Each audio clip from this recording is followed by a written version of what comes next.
pretty good sets tonight, but you know what I want to talk about, Voltage? What? I want to talk about brackets. I want to talk about how we got here. So How let's did take we a get here? that's a very good question. Let's go ahead and take a look over at where the brackets are. So, just waiting for the stream to catch up. All right, over in Champions East, no real surprises overall. We saw earlier tonight St. Clair versus Potomac in a 3-0. St. Clair, no surprises, very strong team during the season. Yeah, solid play from both teams, but St. Clair definitely edging them out every chance and every opportunity they had.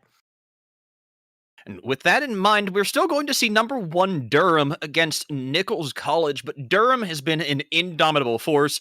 In the champions, the number 1, these are the team that everybody has their eyes on. So I'm fully expecting to see them against St. Clair in the finals, but I am more than open to an upset. Yes, absolutely. So we're gonna be able to see them. I think that's match. No, that's not match 7 of today. I definitely thought that was later in the day that we were gonna see them. Off stream match going on between number 1 Durham and number 4 Nichols College and the East champions. So then we go on to challengers here, and we just watched that game of HCC against UA, who they're able to edge out. And then on the other side of that bracket is going to be NTC beating Champlain College, and that's the finals for your East challengers. NTC going up against Howard. As I look for another bracket to go over the next one. NTC against Howard should be a pretty interesting set. They've played against each other before, but I think that NTC has basically gone completely undefeated. Howard Community College, their sole loss during the season was to NTC, so we're going to have to see if the curse can be broken, if we can finally change destiny, change fate. Yeah, definitely what we're looking for there if you're Howard and a fan of Howard, but NTC's a strong team and a solid team in that division. Take a look at Emergent. Let's see what we've got coming up for them.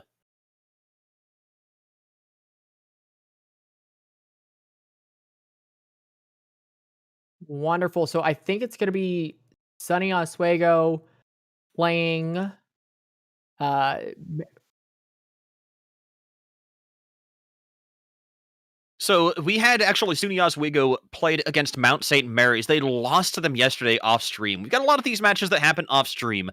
They're going to be going up against the winner between Bryant and Hood. I think Mount St. Mary's is possibly the first major upset we've seen in these semifinals brackets, as the number 4 seed has a chance of taking it all. yeah, definitely an opportunity there. Sunny Oswego unexpectedly uh just not able to beat Mount St. Mary, which is incredible. The biggest upset, the only upset that we've really seen in any of these Rocket League tournaments that I've noticed. Right, usually Rocket League is something that, when you've got a wide gap of skill, or even when you've got, like, a seed, you're going to expect them to play out in a pretty similar manner. But we've talked enough about East. Let's go ahead and take a look over to the other coast. Specifically, I want to talk about champions. We've got UAH is going to be playing against number 4 Northern Kentucky coming up sometime soon, and that should be a pretty solid opportunity. Again, no surprises. We've got seeds 1, 2, 3, and 4 moving into the semifinals. But Boise State and Lincoln Land, that's one that you got to keep an eye out for. Both high performing teams. Yeah, I've loved watching Lincoln Land. They're such a high action team, a lot of fun.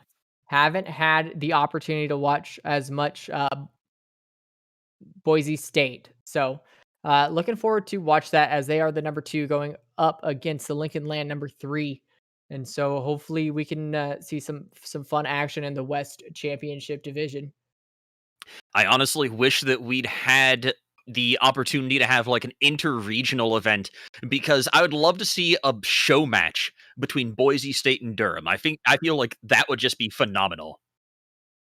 Yeah, Durham is such a fun team to watch. They're I've been watching them every chance that I have, casting them last season, and then when they're on stream here, as this is my first casting time of this whole season this time. So I've been watching them a lot, and I love watching that team. Fantastic teamwork, fantastic mechanics, and just solid play of Rocket League. So that would be a lot of fun to watch those two teams go at it. Okay, let's go ahead and step one more division down. We're going to stay on the West Coast, though. I want to go far away from where I am, someplace sunnier. We're going to talk about challengers. So, once again, 1, 2, 3, 4. This is a story that we've seen all all season long. We've got number 1 seed is MBU going up against CMU Green. And that's actually what we're going to be seeing in just a few minutes here live on stream. Yeah, it's live. It's interesting. No, definitely excited about this one. Then on the other side of the bracket, it's going to be number 2 Boise State going up against number 3 CSUDH. California State University, Dominguez Hills. Really a fun team to watch. Haven't watched as much Boise State on the other side. Just haven't caught their streams as often. So it should be a close one, a fun one to watch. Very excited to see the winner of those two teams play each other on the 26th. As that's going to be, I believe, the later game of the finals here in Rocket League. All right, and one last set in terms of the brackets, in terms of, where we're going, we have the Emergence West. So a little more of the foundational league that we've got here going on. We've already seen Kansas Wesleyan take out number 4 seed Ottawa. They are in the finals. That is locked in. But then we're going to be seeing Fresno State and Carroll battling it out for the honor of matching against Kansas Wesleyan. Yeah, that's whoever wins this game, it's going to be a battle for you because KW is just a solid team in that emergent division. And overall, it's going to be an uphill battle, but it's going to be a fun one to watch. But you've got to keep an eye out on the NECC. A lot of this action is something that you cannot miss. If you blink, you might miss it. You at least might miss a goal. But stay tuned. We're going to be back with Missouri Baptist against Central Methodist University Green. And that is going to be in the Challengers division on the West Coast. So stay tuned.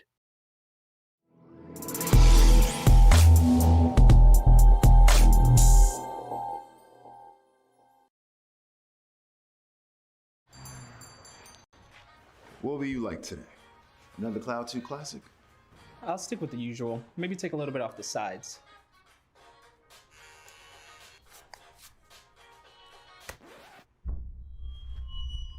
Oh, that's fresh. The HyperX Cloud 2 Wireless. Legendary comfort goes wireless. Hey, watch your head.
Welcome back to NECC Rocket League. I promised you action, and we are definitely going to deliver tonight. Missouri Baptist versus CMU Green coming up here in the Challengers. The Challengers West division. Tell me about this a little bit, Voltage. What do you think is going to be the main pace behind this game? Well, I mean, we just watched the East Challengers semifinals. Now we're watching the West Challengers semifinals. I really think that we're going to have a similar pace, but we're seeing the number 1 going against the number 4 here, as opposed to the game that we just watched. It's going to be the 2 versus the 3. So there might be a little bit more substantial difference between the skill of these two teams, but there might not. They are in the same division. They are towards the top of their bracket or at the top of their bracket. So I'm really excited to see this, but definitely a solid place. Anybody in the Challengers division is going to be able to keep up with the pace of play of just about anybody else. It's going to be a quick game. All right. So one of the things that, people talk about a lot is NA versus EU. And everyone's like, NA is so good. They can beat up EU all the time. Their Rocket League is just so good. And then EU fans are just like, yeah, but we've been winning nonstop for how long? Right. So do you think there's a difference in terms of US East and US West in terms of playstyle? Not that I noticed, but I'm sure there is. I'm sure that they've developed their own eccentricities, but nothing that I've specifically noticed being a mostly any East player. Okay. That's perfectly fair, because I also think that like the playstyle differences in Rocket League and like the kind of like, I don't want to say meta, but I want to say the like general ideas, the big brain stuff is pretty solid and closed. Everybody knows how to play the game at this point. We've had it out for years and years, and there's not a whole lot of like need to do the crazy high level strategic stuff. No, there's definitely not that need, especially at this level. We're looking at low GC, high champ, mostly in this Challengers division. You have the ability to do it when it becomes necessary, but you're mostly looking for your solid fundamental plays, like I was talking about, your team rotation, your chemistry, how quickly you can get back on defense, how well your boost management is. We're looking at the top end of the fundamentals. It's the kind of things that you can be coached on as a player, but when it comes to like a full team coaching, the kind of thing that a team usually is able to identify the strategic level of play. Sometimes you just get a completely different idea or you need a kick in the butt, but overall you usually know why you're making the mistakes that you are, unless you're just completely out there in left field when it comes to the headspace in the game. So I think that we're going to have a pretty similar concept of game as what we had on the East Coast. But here, Missouri Baptist, CMU Green, going to be 2 really fast teams. Will we see another upset? I hope so. I mean, nothing against Missouri Baptist, but I just like to see upsets. I mean, who doesn't want to root for an underdog? That's a fair point. All right, 5 minutes on the clock. We already got the action firing away. Mokolov off the side wall, trying to defend this out for CMU. But Stooley is doing a great job so far of just knocking this one around. Trying to keep this in the midfield. Looks like they're going to have a big shot opportunity. Not yet. Stooley is getting that one way north of target. Tendo putting it just inside that first post, but a great challenge there from Blue Phoenix. Doesn't let Roadrunner get comfortable as Tendo goes back from boost, picks it up on his sidewall here, and is trying to find Blue Phoenix in midfield. Able to do it, but Mocha able to challenge early there, and I really like that play from him. I'm already seeing a little bit of difference in play overall, but Blue Phoenix catching that one barely in the shooting lane, pummels it into the top corner. Yeah, Blue Phoenix is a name that I believe I remember from first season. Solid player, and definitely one to look out for here. But overall, I feel like the pace of play is a little bit different from the East. I feel like the level in which you're getting the cleaner touches is happening a bit more frequently, but that could just be Stooley coming away with a monstrous touch. Yeah, Stooley, high flying double tap, really showing that razzle dazzle as we were talking about last game. Throwing a my bad in chat. Just well performed here from him.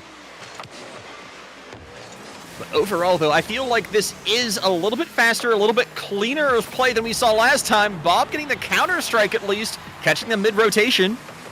Bob saying, y'all are sleeping on CMU over here. Let me show you what we're all about. Finding open nets and putting them right down the center. I wonder if there's a bit of, I'm just taking a look at some of the titles and everything. We've got a GC tournament winner. We think that's a low SSL tournament winner from Season 1 on MBU, but just a Diamond tournament winner on CMU. So I'm wondering if that might be a bit of a skill mismatch, or it's also possibly a sign of development over the last couple of Rocket League seasons. Yeah, Season 2 Diamond tournament winner. Mocha, if you ever need somebody to run those, I'm in those constantly. I'm not leaving those for a very long time. But at the same time, SSL is a very high rank and difficult to get to, but being able to win one of those tournaments, you've really got to show your stuff as Blue Phoenix, showing him his stuff on the left side of the field. Just a solid shot to an open net. Mocha Love not able to get back to that one. And it's going to be a quick 3-1 beginning for MBU. MPU definitely feeling like the more mechanical team, definitely feeling like they're already in position. Oh no! A whiff off the sidewall leads to a kickoff goal. Tendo wave dashing himself as a celebration. Just a great kickoff there, beating him solidly, and a lucky angle, I suppose. All right, I'm going to go ahead and walk back anything that I might have said about an upset. I am definitely convinced for MBU here. This team looks fast, they look flawless, they look absolutely untouchable.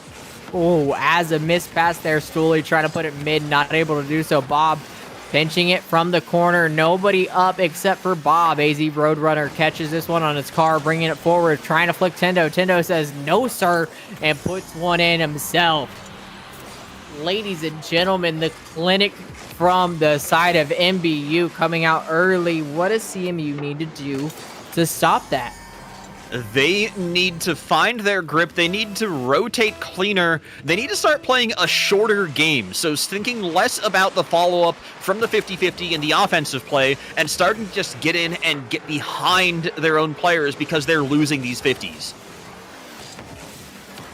Yeah, absolutely. I definitely agree with you. They're losing 50s just at that's base skill level, car control level.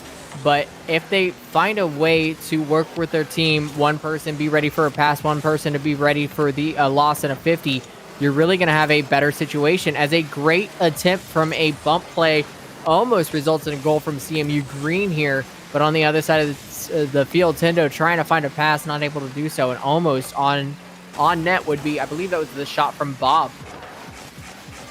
Trying to attack here. Getting a good one off the ceiling. Tendo's already there, though, and MBU just firing away relentlessly. Downfield out to Tendo again. Already receiving it. Blue Phoenix in position. Just barely off target, a little bit east of the net. Tendo out to his teammate once again. Stooley's just going to start the aggression, beating one defender, chasing. Tendo is there. What a save by Roadrunner. Tendo back passes, then turns around without even trying to play defense, and almost puts that one as a solid redirected net. Not able to do so, but it was fun to watch for sure. This team turns the entire pitch into a shooting gallery so far. I have not seen anywhere that is safe for CMU to have the ball. No, definitely solid plays from MBU, solid foundation like we were talking about, able to hit the ball with power anywhere on the net, or anywhere on the field, excuse me, finding your teammates for great plays as a team. And fundamentals is what we were talking about before the game started, and I think that's what they're really displaying here.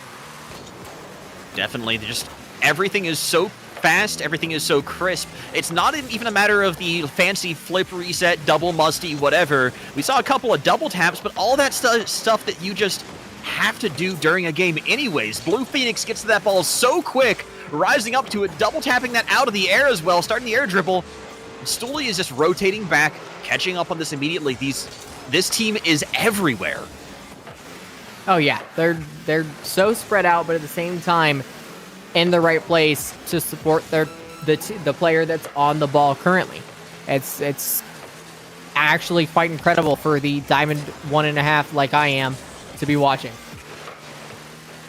But so far, MBU definitely the dominant pace, definitely the dominant team, both mechanically and rotationally here. They're going to close this one out 6-1 in striking range of the Brazil.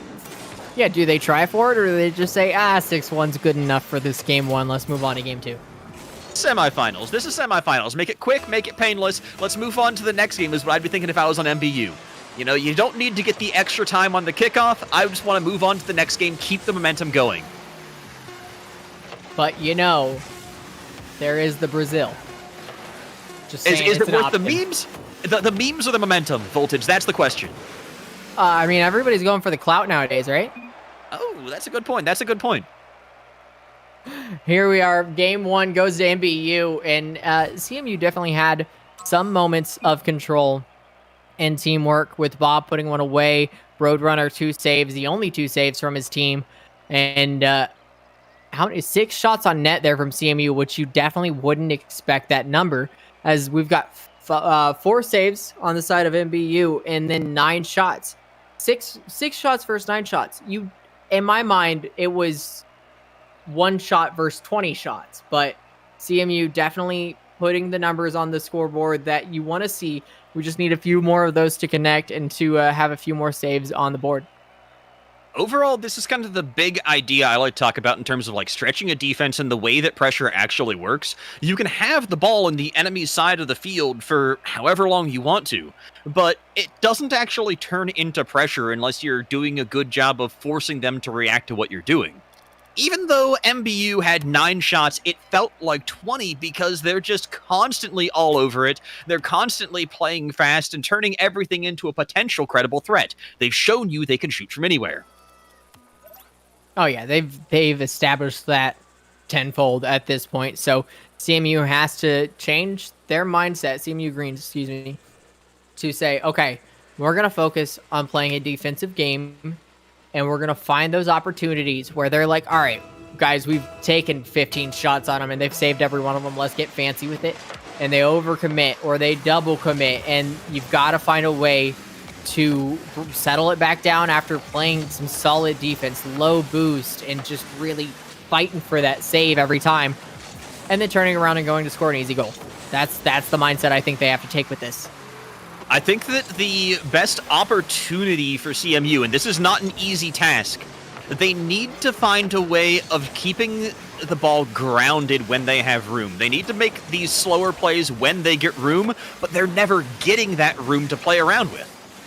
Yeah, I mean, they've got room now, but he hits it out to Roadrunner, who gets bumped by Stooley, and just then followed up, gets the flip reset from the ceiling. Oh, what a play. This is what I was talking about. Bob, finish this. Stooley there. But a great opportunity. A little bit too chaotic, a little bit too fast. They just have to play this more catch and control game, I think, on CMU to be able to have a shot at it. That's where most of their opportunities have been coming from. But instead, a midfield shot from Blue Phoenix. Once again, everywhere's a threat. Yeah, I would rather have Bob there rotate far post, but then you've got 2 people trying to challenge right in front of the net, and having their third, I believe, Mocha Love, rushing back to try to save it. Oh, Blue Phoenix over to Tendo. Gets beat by Mocha Love. What a play there, trying to stop the razzle and the dazzle. And Bob has an opportunity. Oh, just misses, but Roadrunner puts it away. We got a 1-1 game, ladies and gentlemen. What a fake. That's what I'm talking about. It doesn't have to be fancy. You don't have to beat them to the ball. Yes, that's a play on a rotation and a 2-on-1, but it's still just about, controlling the space that you have, slowing the play down, taking control. That's when CMU's coming away with these goals. When they have to play fast, when they have to contest in the air, when they have to burn all of their boosts, they're getting beaten. Yeah, what a play there from the Tendo in the corner. Using the angle as a little jump and a way to get a little bit more distance to the net on the ball. Tendo getting a little redirect over to Blue Phoenix, who puts it off the corner, but he's got 2 players going back for the same boost. And Blue Phoenix having to play kind of a solo game here, but Mocha Love's going to be able to bang that one out to Bob. Not able to. Stooley shuts that down, but Mocha's still there.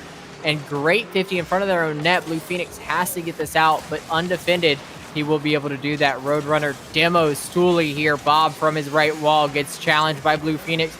Mocha has to come out of his own net. Solid defense here from CMU so far. And a great physical play as Bob showing his mechanical prowess, saying you're not the only one that can carry the ball, and able to do so very well. Starting up that counter attack from CMU. I like the adaptation that CMU is bringing out here. They're, like I said, slowing it down, trying to play a little bit more temperance, but oh no, the double commit on low boost. That's a disaster. That's an interesting play there, Cotton. Let's see how it works out for him. As one of my favorite movie quotes ever, the double fake comes out from CMU, and just a miscommunication there. That one hurts to see. An absolutely brutal turn of events in a game that was looking pretty solid for CMU. I mean, compared to the first game, this is still looking very solid as Bob tries to become the GC SSL that he is in his heart. That was such a great attempt from him and almost on net, unless the defender wasn't there. All clear from CMU, breaking apart some of that pressure, but oh my lord, that tip. There's nobody up for CMU, and MBU instead just going to start taking this downfield in a very deterministic, determined, and patient manner. A couple of uncharacteristic misses, and now the pressure's up. Oh my lord, that redirect from AZ Roadrunner. AZ Roadrunner coming out here saying, meet, putting that one in the goal. Wow, what an angle. That was classy. That was classic. That was clinical. Yeah, AZ Roadrunner turning the NBU team into Wile E. Coyote and just really outsmarting them at that play right there. You gotta stop buying your goalies from Acme. True story, though. Here we are, Tendo pushing it out to Roadrunner, who is able to put it in when I thought Tendo was like, no, let's make a harder shot. But he decided to leave it for his teammate, realizing they were tied at 2. Yeah, a solid backflip there to break away from the ball. It just had all the angles covered. No one there for the side of CMU to defend this. MBU still in control, but I feel so much better about CMU's prospects after this game in particular. I feel like they understand the matchup now. I feel like they understand themselves. And now it's just a matter of execution. Yeah, I think game 1 is almost always going to go to the more mechanically inclined team. But games 2 and on can go either way as long as they can adapt. And I think that's exactly what CMU is doing here. MBU trying to cut off that adaptation, almost in on net. A demo from Roadrunner, keeping that one away for now. Bob starting to dribble, hotly contested, and there's the challenge from Stooley. Stooley out to the CMU corner, pops this one up high. Good challenge from Mocha Love, getting that one away, but MBU is still keeping the pressure on. That defense has been stretched to its limit, and finally manages to get the ball away for a moment. Bob, where did you come from? As Bob flies from the ceiling to get that challenge on the defensive end. Not a play that you see too often, but a very well executed one at that. Yeah, CMU Bob desperate for a goal. Last 10 seconds. Trying to charge downfield. Bob's definitely the most mechanically inclined one on CMU, as we see a great pass out to Mocha Love, who almost puts it on net. AZ Roadrunner trying to find a way to keep the ball in the air, but Stooley says, I will do it for you guys. I got it. Rule 0, you always got to be a little bit charitable. That 0-second timer supersedes any hopes of winning when it comes to the culture of Rocket League. Yeah, so, it may not be meta, but it's definitely required. Voltage, this game felt a lot better for CMU, but I still think that they've got a lot to work on. Can you talk to me about some of what it is that you need to see CMU doing to have a chance in Game 3? Definitely just teamwork. We saw individual plays from Roadrunner getting their first goal, and then Bob with a great assist on the second one, but as a whole, rotating, continuing pressure, that's what I want to see in the next step. I want to see the continued pressure or continued defense as a whole. Just keep the rotation going and really get in a groove of communicating with your team. I can definitely agree with that, and I think that a lot of these longer plays from CMU have really stretched themselves to the limit, whereas MBU is really thriving on that. That's how they won game 1 in such a commanding fashion, was just these long, repeated barrages of shots that made them look like this team with 8 players on it. All right, here we are. Game number 3. MBU up 2-0. Are we going to see a sweep, or are we going to see CMU get their first win? I want to see this go to 4, but I'm going to be honest with you. I think this is going to be a sweep. I think that MBU is just a little bit too strong here. And it's already looking that way. Stooley breaks around a defender.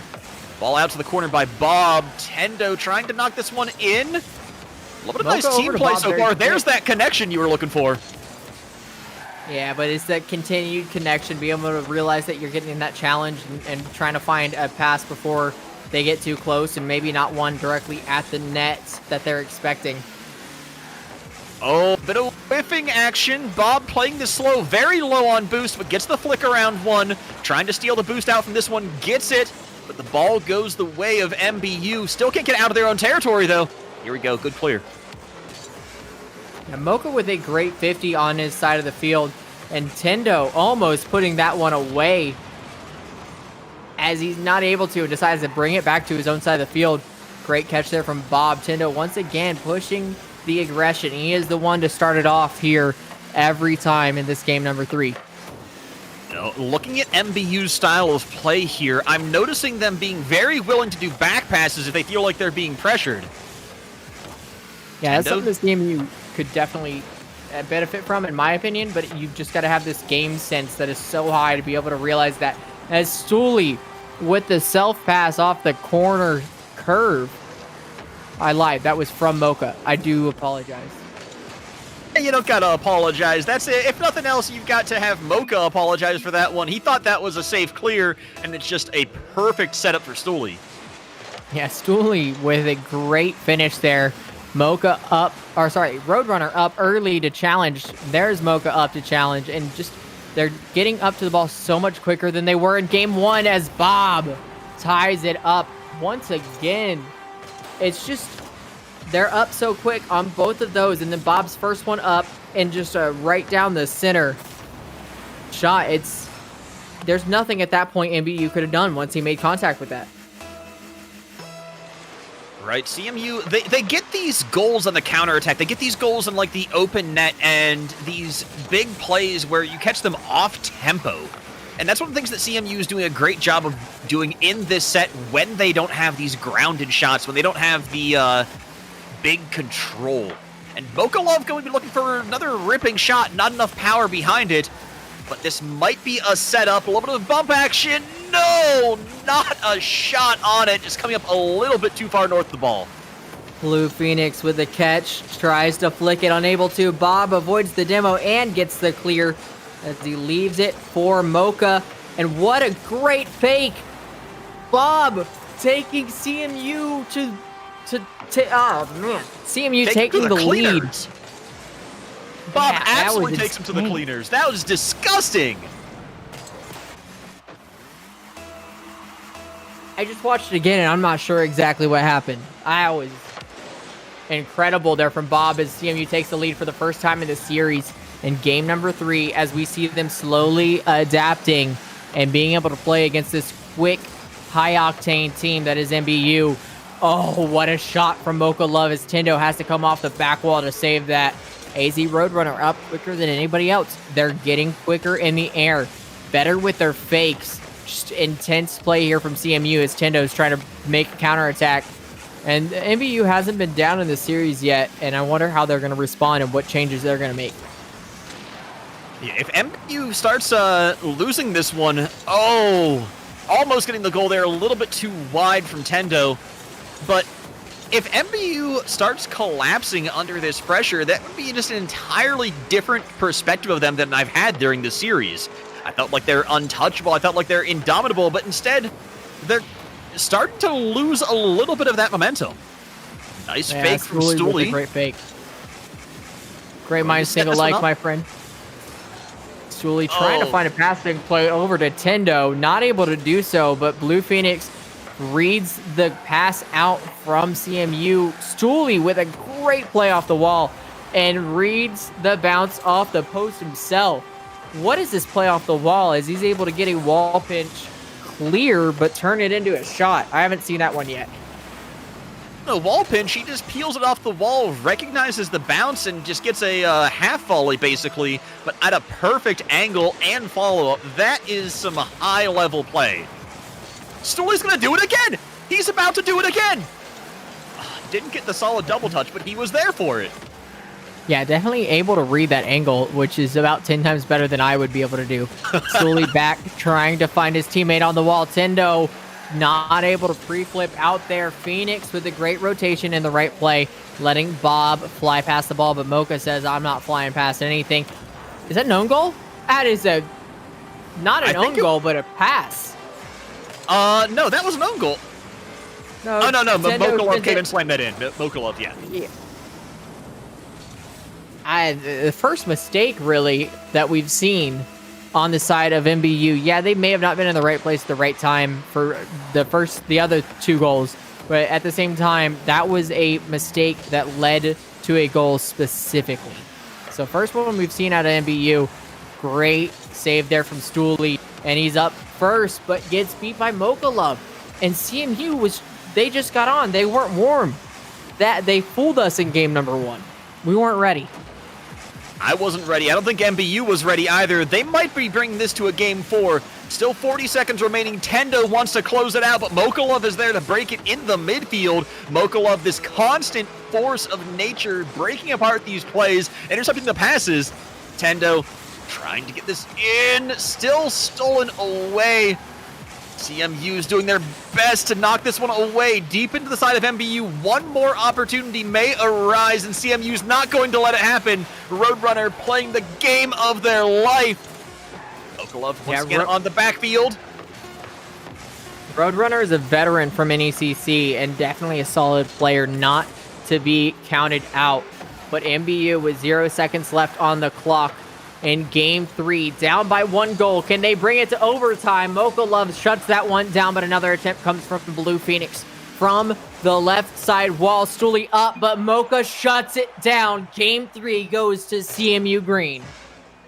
Mocha, an absolute powerhouse in the last 30 seconds of that game, preventing any kind of offensive play from MBU, and just like that, my perspective, my opinion is shattered. CMU finds so much aggression, finds so much play in this game that I felt was completely in the bag from game 1. Yeah, definitely an epiphany from our perspective. Seeing MBU be so dominant, get a 6-1 victory game 2. I don't exactly remember the scoreline in game 1 was 6-1. Game 2, I don't remember the scoreline, but it wasn't as close as this one. Came down to the wire, and CMU takes the win off of Mokolov's goal and Tendo's mistake.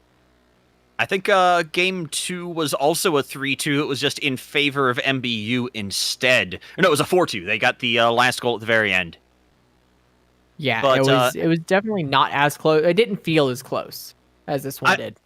I always get thrown off a little bit by these teams that I feel like CMU is the same kind of team that we were playing with last time. Is they're one of the teams that plays from behind well. They're very much based around reading their opponent. They're very much based around dissecting the defense, recognizing where you can get those opportunities. And that's always so hard to figure out, especially for a team like MBU that's so fast, that's so based around building this momentum, building this like disruptive style of gameplay. Yeah, it's very interesting to have a team who's better to play while behind. When your mechanics haven't changed, your rotation shouldn't have changed. Like, it's interesting for me to see a team who's better while down. I guess the pressure, when when the game is on the line, CMU, they're in their prime, as they say. Tendo putting a shot on net, Bob shutting it down. Just a different perspective than what I'm used to. My team just normally loses, and that's it. I guess that's kind of the difference between the people who tilt and the people who respond well to pressure. That's very fair. And clutch situations are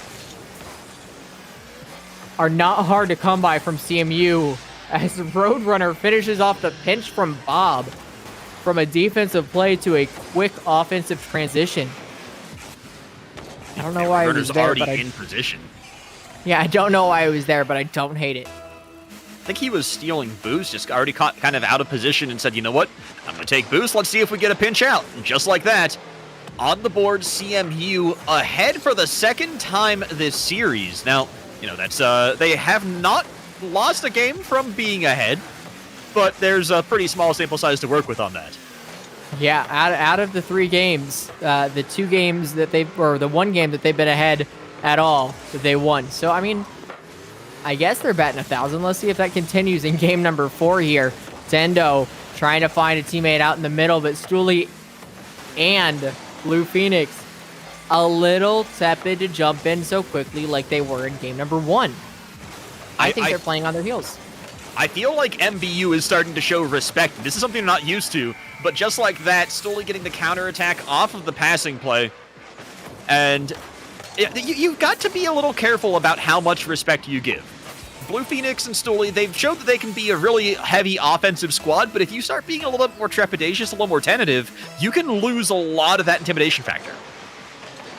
Oh, absolutely. And I think what works for them is that pressure.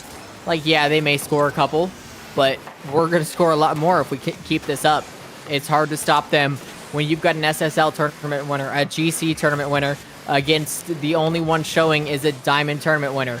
That's just the levels that we see here. It's going to be a lot harder to keep up with that level of play, but if they go back and they wait for CMU to start the plays, they can definitely make plays and have them develop as they've shown in game 2 or 3 and 4. Blue Phoenix trying to find an opportunity, a little bit of friendly fire. Stooley in position, though, trying to get the read on that angle. Mokolov cuts it off. CMU's recognizing they can't let these plays develop freely. They've got to cut off the angles. That might be the adjustment that we've been seeing. Yeah, 1-1 game here. Oh! Airmail denied. Shot down. Tendo coming back once again. Blue Phoenix gets a demo on Bob. Mocha almost centers out to Stooley. Is somebody going to get back to challenge that? AZ Roadrunner is going to be able to do that and try to find a pinch. Not able to do so, but has the boost to continue the pressure. Tendo up quicker than Mocha. Mocha Love in the center, ready for a pass from Bob. But Tendo just lets that one go in on the other side. But Roadrunner shuts it down twice in a row, back to back. Mocha not able to get there, doesn't have the boost, unfortunately. Blue TV going to try and get this one away. Broken up by the defender. Out to Blue Phoenix. Blue Phoenix fakes it, gives it to Tendo. Tendo sets it downfield, chasing this one. Not able to find the target just yet, but going to pressure the high ball. Roadrunner gets out to the corner. Stooley is still there, though. Picks up the pass. A little bit of the no chat as that is broken up by his own teammate. Stooley contesting. Blue Phoenix is there. The pass out to Stooley once more, playing this slow, letting the beat happen. They're ready to punch this one through with the air dribble. Fancy styling, not able to find the shot. AZ Roadrunner sending this one downfield over to MBU. Neither of these teams finding any purchase on the offense of this game. Yeah, what's interesting to me is that game number 1, we felt like MBU could do no wrong. Anywhere on the net, they could shoot it on net with power. This game, I've noticed a lot more just misses off the post, off the crossbar. They're not as consistent. I think they're still trying to find a way to beat this team as a team, but I think what's going to be their saving grace is going to be their individual plays and their mechanical skill. I completely agree with you. And I think part of it, too, comes down to if you're mentally giving this team some respect, if you're mentally allowing for AZ Roadrunner to take a shot like that, it's going to happen. This is incredible. I want to see Game 1 MBU go up against Game 4 CMU and see how that goes. This is exactly what it is. The AC Roadrunner is finding the power on this, is turning into a midfield powerhouse, is honestly putting the entirety of CMU on his back. Oh, Bob up to Mocha Love. Mocha Love trying to find a redirect. It's like a different team. They've switched names. They've tricked us all. It's a different game. Bob is sitting in net backwards, uses a half flip to go challenge Stooley. Stooley with the ball on his car. 5 seconds left, and they're down by 1. Once again, we see 0 time on the clock, and they tie it up this time. Tendo puts it away. This is absolutely astronomical. Tendo may have saved the series for their team. MBU, if they take this overtime, they move all the way into the finals. Mocha Love and Tendo on the kickoff. Tendo passes it back to Stooley, allows him to take it. Roadrunner up just as quick. Not something we would have seen in game number 1. They're throwing off this MBU team. Great pass from Tendo, but nobody there to follow up. I think what's happening is that MBU got comfortable in game 1 and 2.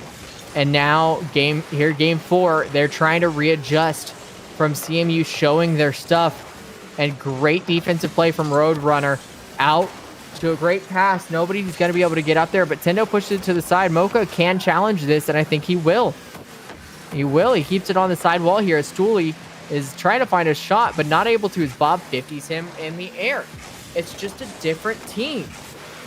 This is they are built differently than they were in game 1. That shot ripping off the post. So unfortunate. In an awkward position, can't go to the net to help his team, because if he went through, he would have hit the ball. But he's got to stay back and just wait for his teammates to clear, and he does that just so perfectly. Roadrunner sends one mid. Not ready for it was Tendo. Nobody there to clear. Bob finally gets a touch on it. Roadrunner follows up but gets beat. And Mocha, Bob, and Roadrunner now on their defensive half. Gonna keep it going over the net is Mocha, who passes over to Roadrunner. Blue Phoenix cuts that off, and that's gonna be a great save from Bob there in net, ready for it, and he gets a savior medal. CMU is playing with fire on defense. They're making so many dangerous back passes. Something's got to give here in this overtime, and I think it's going to be MBU finding a way to punch through, but maybe all of this is a way of drawing the offense forward for MBU and then letting CMU counterattack the way that's been working for them so far this series. Yeah, I mean, at this point, CMU hasn't lost a game in which they held a lead.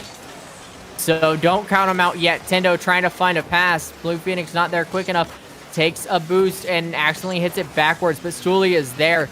Tendo is not, as Bob's able to catch this and continue the pressure. Great pinch there from Tendo. Just unfortunately, I feel like a lot of solo plays that turn into passes and not shots there from MBU. CMU on the other side of the field. Tendo trying to find some defensive momentum from their own half. Not able to do so, but Stooley says, don't worry, I got it, as Mocha shuts that down once again. I feel like every time we turn around, CMU shutting down an offensive opportunity from MBU and then turning it into one of their own. Just a natural flip reset to continue on the pressure. No big deal. The pizzazz that we were talking about earlier, a little bit of the razzle-dazzle, but it's not force. This is the kind of natural evolution of mechanics. Musty shot from Bob, passing that one through. But oh no, the big clear to the open net, the hardest shot in the game is on target. Stooley trying to find a way to double tap. He's like, all right, I just got flip reset on. It didn't go in, but let me show him what's up, and just not able to make that play happen.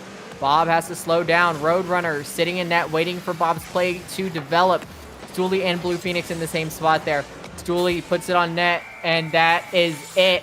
CMU green, GG's, and well played, and thank you for that. That was a lot of fun to watch. Voltage. This was a 1 seed and a 4 seed. It was this close on a 1 seed and a 4 seed. I can't believe it. This is how good the competition is in the NECC. Yeah, absolutely. They fought to be in the top half of their bracket the whole season. They've played so well. They've done everything to prepare themselves for this moment, and just well played from CMU and the whole team over there. But MBU take the win in a that was game 5, wasn't it? That was game 4. That was only game 4. Game 4, yeah. So game 3 was the only one to CMU, but just such a fun series to watch. As we're going ahead and take it to commercials, and we will be back with an interview from one of the MBU players shortly.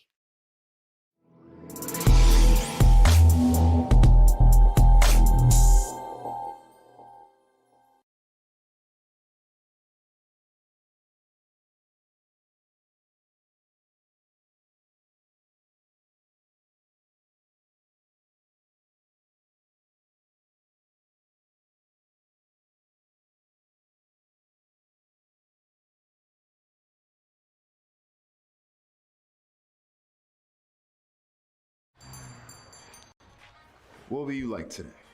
Another Cloud 2 classic? I'll stick with the usual. Maybe take a little bit off the sides.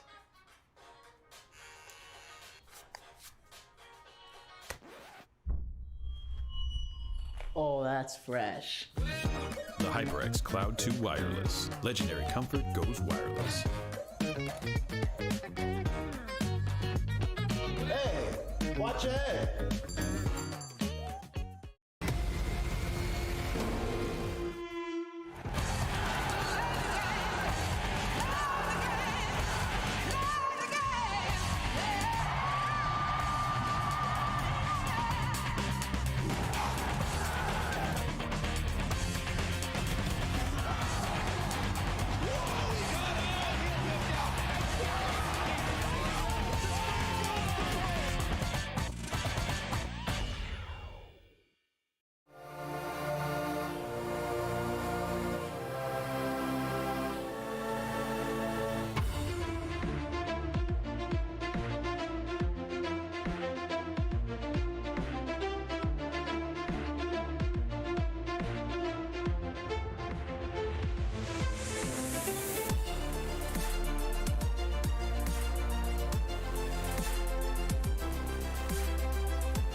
Welcome back to the NECC Rocket League.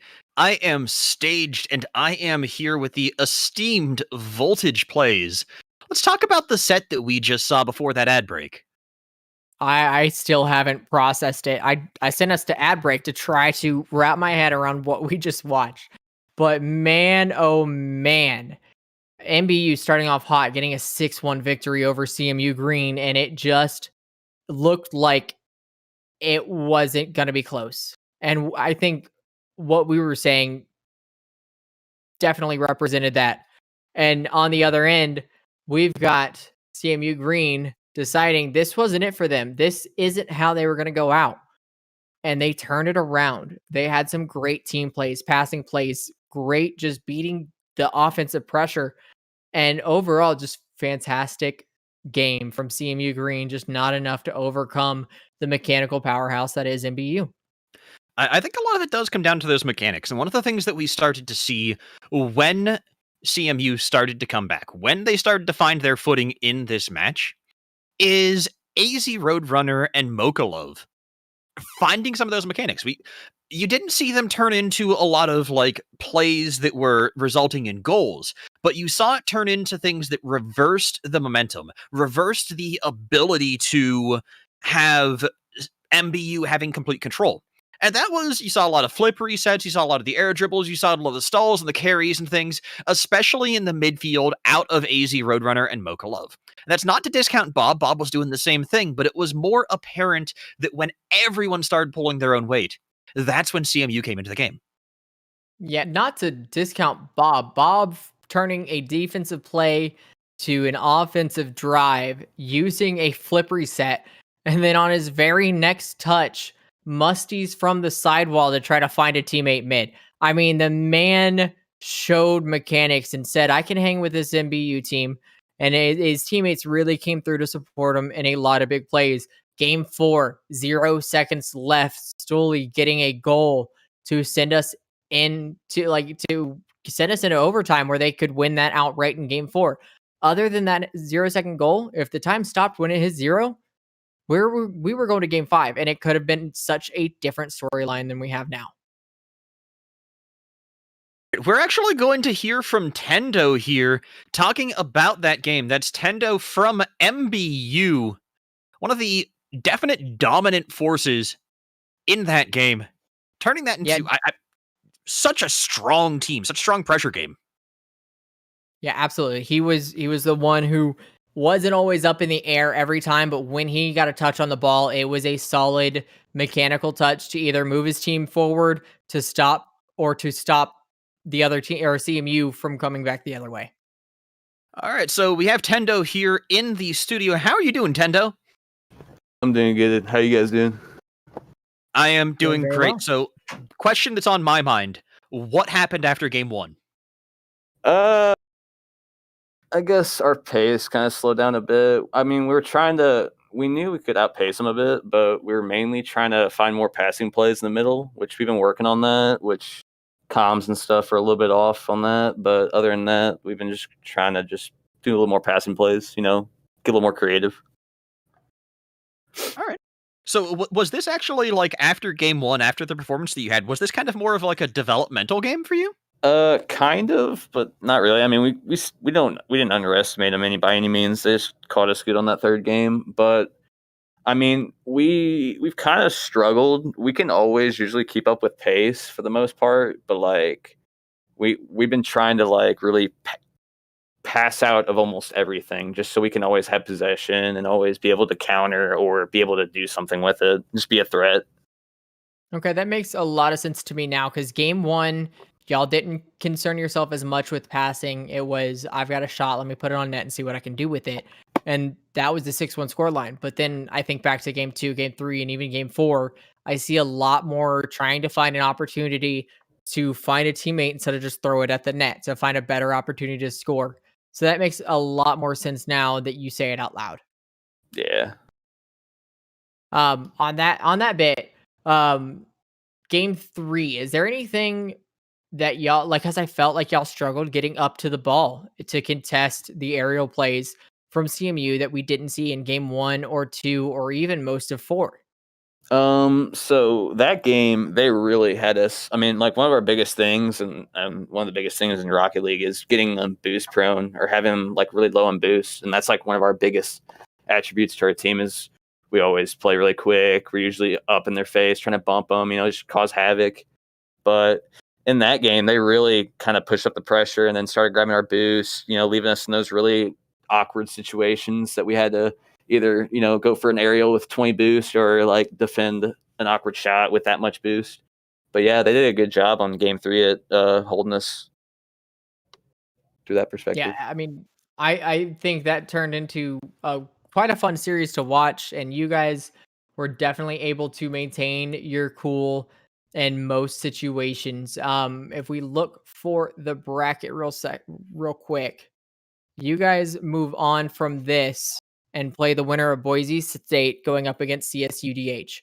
Have you played both of these teams, or? I think we have. I know we played Boise. I don't know about. I think we played the other team too. I'm not for sure on that, but I mean, we're gonna be looking at like even with the first game that we played in the quarters, we looked at the same way. Just trying to get those 3 wins and get the dub, basically. But yeah. Does your team do any kind of special preparation for a series, and like how do you handle that if you do? We try to get a little hype, try to boost our morale a little bit, try to get the energy at a really high peak. But other than that, I mean, nothing really.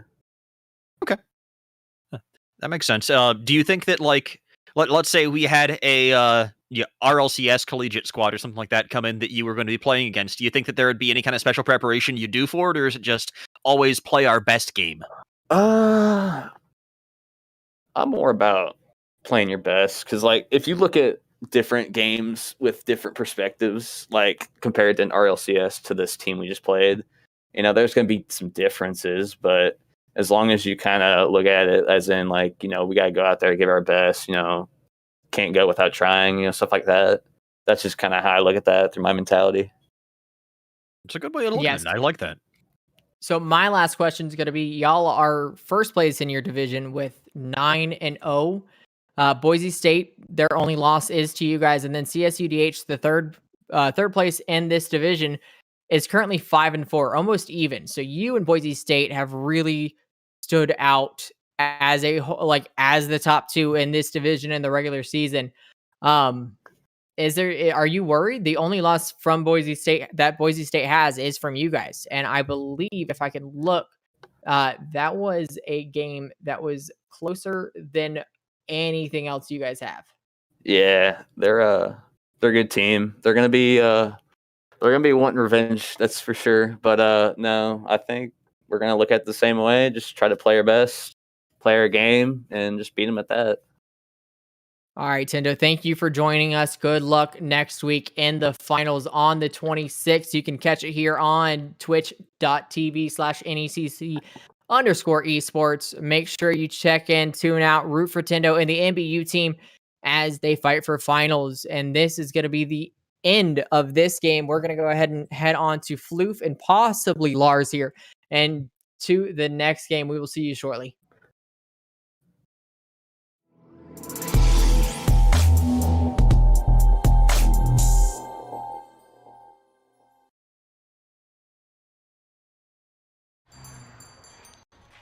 What will you like today? Another Cloud 2 Classic? I'll stick with the usual. Maybe take a little bit off the sides.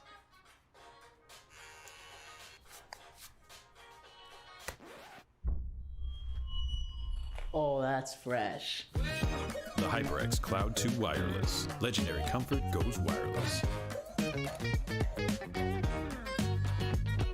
Hey, watch your head.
Welcome back, everybody. My name is Voltage, and next to me, I have Foof here for the next game of University of Alabama Huntsville going up against Northern Kentucky. This is going to be one of the semifinals for the West Division champions. So, as you've been here all season, and I've been watching from the Twitch stands, as they say, what can you tell me about either of these two teams? Well, this is a strange thing here, Voltage, because, UAH, the Chargers, they're coming off of a bye. So that's expected. The number one team, they've come in, they've been hot all season. They had a couple of drops at the end of the season. They were undefeated at a point and then fell to a team that we felt like at the time they should have beat 3-0.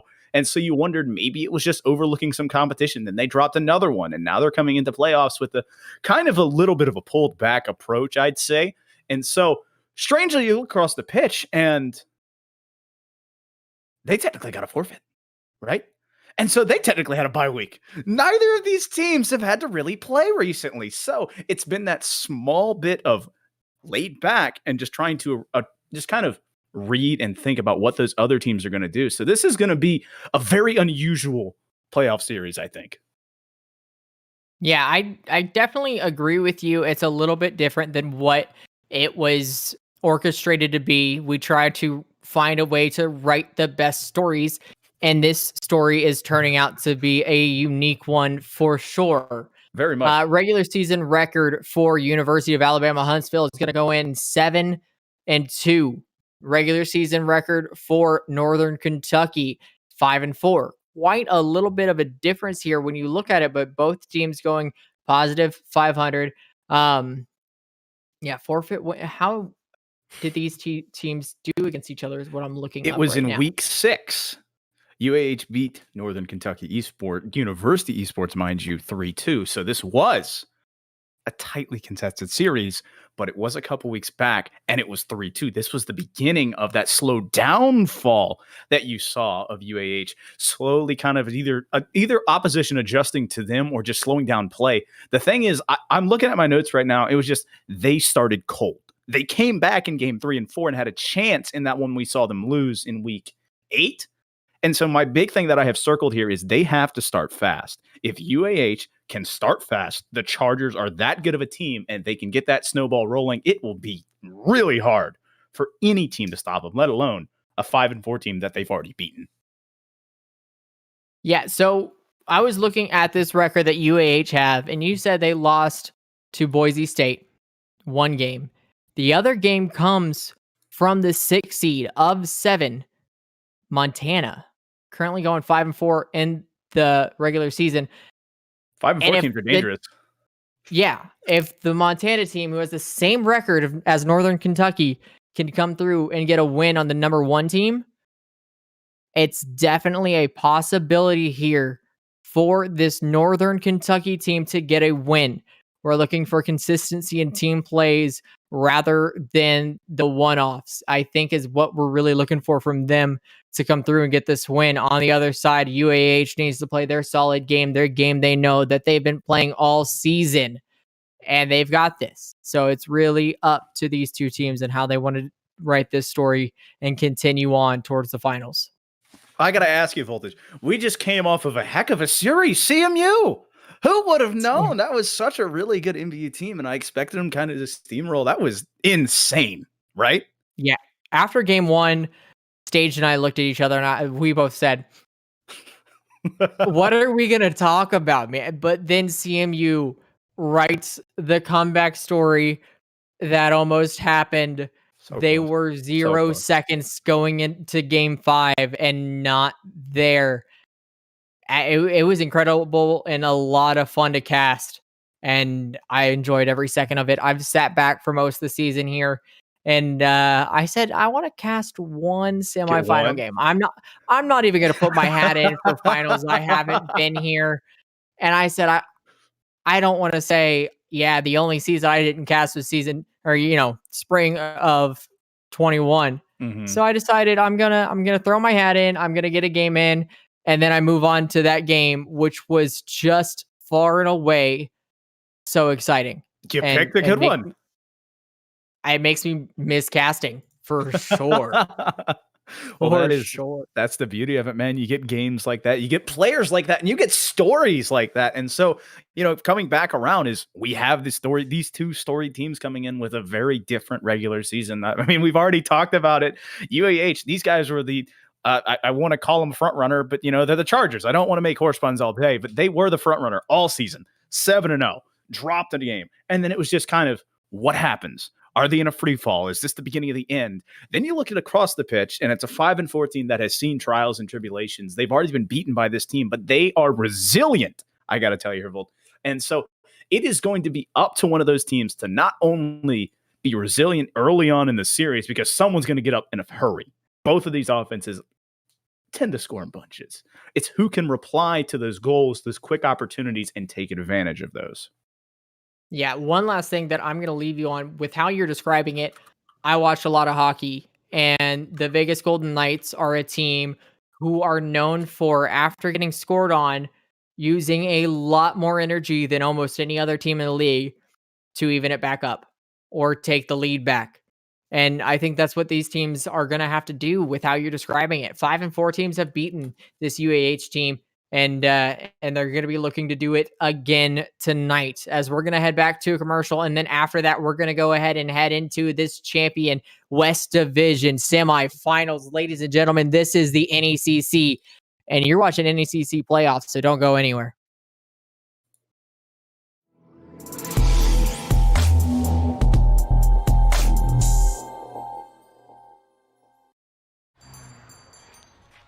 What will you like today?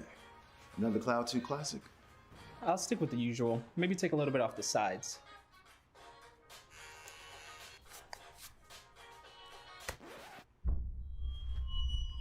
Oh, that's fresh. The HyperX Cloud 2 Wireless. Legendary comfort goes wireless. Hey, watch your head.